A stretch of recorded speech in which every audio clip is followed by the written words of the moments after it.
Muitas vezes nós matamos a nossa vida, ou matamos a oportunidade de viver bem, porque nós não somos capazes de fazer a leitura correta do que o tempo está nos pedindo. Porque é assim mesmo. Cada dia o tempo vai nos pedir alguma coisa. E é esse olhar atento que vai dando a gente essa condição, essa clareza de perceber o que de fato hoje grita pelo meu nome. O que de fato hoje chama por mim? Qual é a realidade hoje que é inadiável? Minha gente, às vezes nós somos tão negligentes na percepção disso, que às vezes nós desperdiçamos um mês, um ano, 10, 20, colocando o nosso empenho numa realidade que nem era para aquele momento. E é por isso que é tão interessante a gente desenvolver a habilidade de dizer não e de dizer sim. Porque essa é uma habilidade que só a maturidade nos traz. Que às vezes, porque somos imaturos, nós não sabemos nem dizer não. Não sabemos olhar as urgências do tempo. Então a gente vive para agradar o outro. Não. Antes de agradar o outro, você precisa perceber o que a vida está pedindo de você.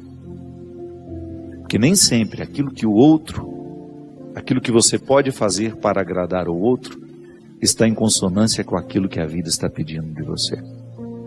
Mesmo que para a gente crescer, nós temos que ter coragem de cortar muitas coisas. A Sagrada Escritura diz: tempo de matar, tempo de fazer nascer. Tudo depende da percepção aguçada que nós precisamos ter para olhar o momento presente e descobrir o que de fato merece o nosso empenho. Quantas vezes eu na minha vida me empenhei no lugar errado, na questão errada, e depois não tem como ser feliz. Não tem como eu descobrir um contentamento sabendo que o meu empenho não foi onde deveria ter me empenhado.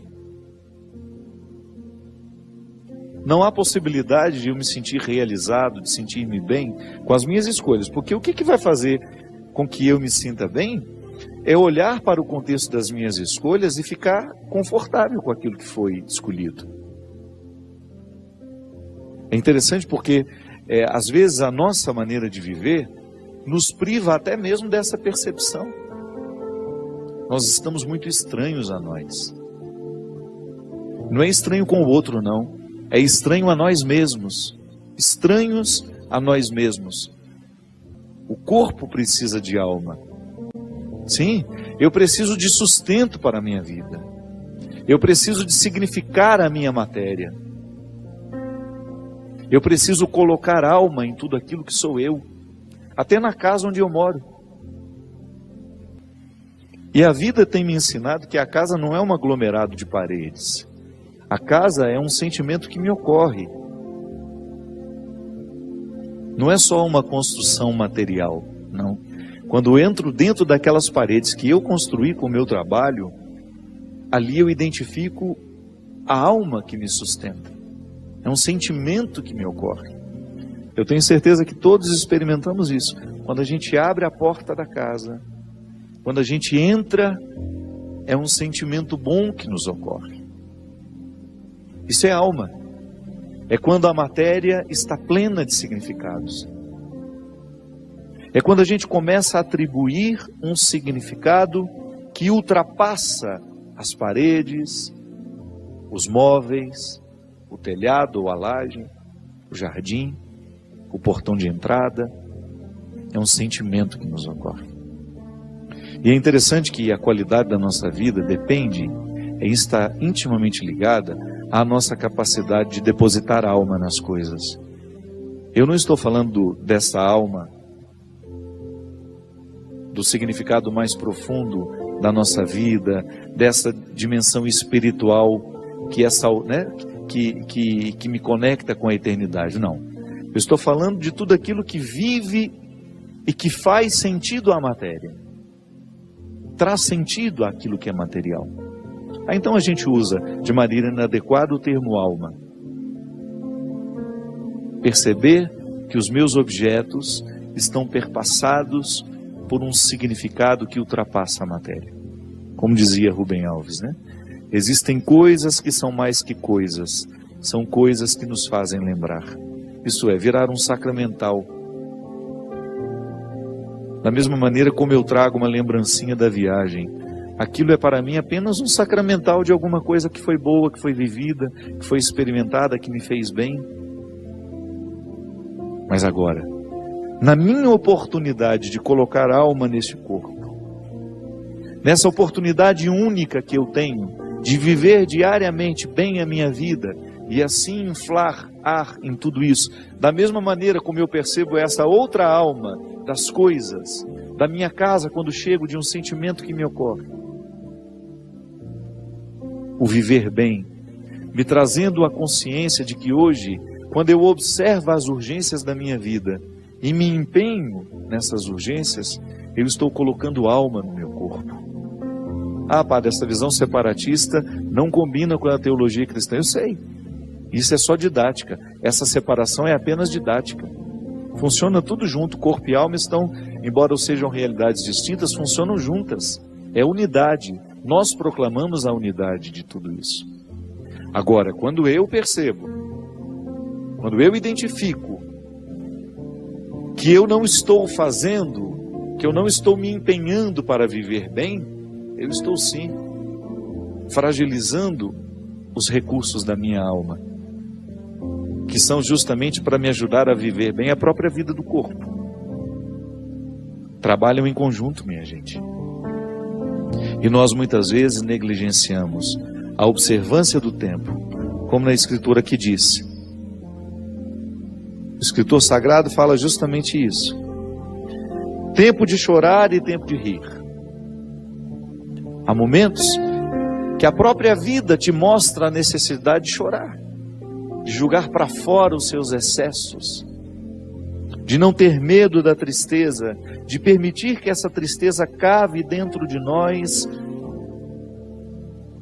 as suas riquezas e que nos ajude a encontrar a pedra preciosa que só o sofrimento poderia nos levar a conhecer.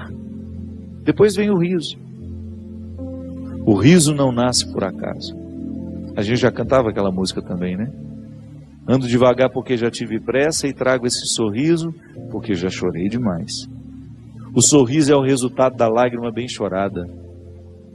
O sorriso é o resultado final de um processo de luta que nós estabelecemos, de observar dia a dia qual é o empenho que aquele dia me pede, o que hoje eu preciso fazer para ter o direito do sorriso amanhã. E é bom, você sabe por quê? Porque à medida que nós estamos passando o perrengue, sabendo que ele será construtivo, já nascem pequenos sorrisos ao longo desse processo.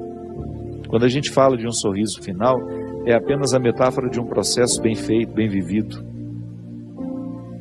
Tempo de abraçar, tempo de se afastar. Quanto sofrimento, né? Em perceber o distanciamento como necessário ao crescimento do outro. É aquele filho que vai embora para estudar. Não dá para reter filhos. Por isso que é tempo de abraçar, é tempo de cuidar, é tempo de estar junto. E vai chegar um momento em que esse afastamento será necessário para o próprio curso da vida. Depois volta. Mas num primeiro momento a gente precisa do distanciamento. É a urgência do dia. Chegou a época, é preciso estudar, é preciso buscar um futuro fora daqui. Minha gente, quando nós observamos o movimento do tempo e as suas urgências, a gente entra dentro do contexto de uma sabedoria irrenunciável à nossa realização humana. Tempo de rasgar, tempo de costurar.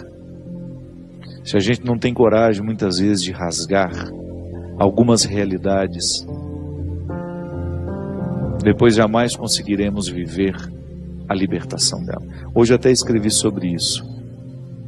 Muitas vezes nós lamentamos perder. E quando na verdade a gente vai observar aquilo que a gente perdeu, não foi perda, foi libertação. Quantos relacionamentos precisam ser rasgados para que depois eles sejam costurados do jeito certo? Fazer cair por terra todas as ilusões que nós temos do outro, ou todas as pretensões que nós julgamos em cima do outro. Não. O outro não tem que corresponder às minhas expectativas. O outro tem que ser ele. E se por acaso houve uma empatia comigo, ali construímos uma relação de amizade, se não, uma relação de respeito só. Mas é preciso rasgar. Nós precisamos viver o enfrentamento. O enfrentamento que depois vai provocar uma libertação em nós. Enfim, a vida sempre vai nos pedir uma observação. A vida sempre vai pedir de nós calma, paciência, porque com pressa nós passamos por cima de todas essas necessidades e não somos capazes de reconhecê-las. Você parou para pensar nisso? Que às vezes a vida não está dando certo, é porque você nem sabe exatamente o que você está precisando. Às vezes nós ficamos tão aflitos, tão angustiados, e não sabemos por quê. Faltou chegar ao ponto-chave. Faltou descobrir o ponto nevrálgico ali, onde de fato está iniciando o conflito. Paciência, né? A gente não tem paciência nem para descobrir o que está nos angustiando. É a nossa pressa, é a vida estranha que nós vamos vivendo. Motivação cristã. A Deus toda glória e louvor.